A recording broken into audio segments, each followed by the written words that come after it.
Sumbu Perang Dunia. Kalau perang pecah, siapa yang bakal ikut campur? Jika Israel menyerang fasilitas nuklir Iran secara besar-besaran, Iran tak akan tinggal diam. Mereka akan balas, bukan cuma ke Israel, tapi ke pangkalan militer Amerika di Irak, Qatar, dan Suriah. Hizbullah akan hujani Israel dari utara, Hamas dari selatan, dan Arab Saudi bisa ikut terbakar.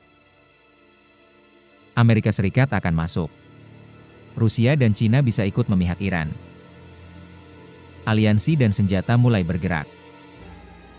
Dan yang awalnya hanya konflik dua negara, berubah jadi ledakan kawasan. Lalu dunia. Rantai api Timur Tengah. Dari Teheran ke Tel Aviv, dari Yerusalem ke New York. Bayangkan ini. Israel serang Iran.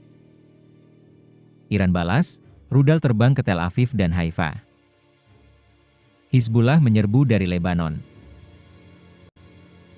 AS kirim kapal perang ke Teluk.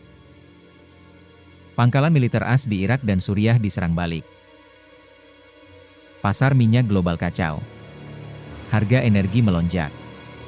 Krisis ekonomi global. Cina yang terganggu suplai energinya, bisa mulai bergerak. Rusia, di tengah konflik Ukraina, melihat peluang untuk memperluas pengaruhnya. Dan dunia makin terseret ke dalam pusaran konflik berskala planet. Bom nuklir di tengah iman. Yang dipertaruhkan bukan cuma nyawa, tapi peradaban. Iran terus memperkaya uranium. Mereka bersikukuh tidak membuat bom. Tapi Israel tidak percaya. Kalau intelijen Israel mendeteksi Iran tinggal selangkah lagi dari bom nuklir, serangan akan terjadi. Jika Iran membalas dengan nuklir, atau bahkan hanya ancaman nuklir, maka domino efek bisa dimulai. Israel punya nuklir. Amerika punya. Rusia punya. Dan satu serangan bisa jadi pemicu Perang Dunia Ketiga. Dengan bom atom meledak bukan hanya di medan perang, tapi mungkin di ibu kota dunia. Game of Alliances. Saat negara-negara besar mulai memilih sisi. Konflik ini bisa membelah dunia jadi dua blok besar. Blok Barat, Israel, Amerika Serikat, Inggris, Eropa Barat, sebagian Arab Sunni. Blok Timur, Iran, Rusia, Cina, Suriah, milisi-milisi Syiah regional. Setiap serangan akan ditanggapi oleh aliansi. NATO bisa terseret. Pakta Keamanan Timur ikut bergerak. Laut jadi medan tempur. Langit penuh drone dan jet tempur. Darat dipenuhi pasukan bersenjata otomatis. Tak berpihak, mereka jadi ladang pertempuran perebutan pengaruh. Akhir peradaban atau awal kesadaran? Jika peluru terakhir telah ditembakkan, apa yang akan tersisa?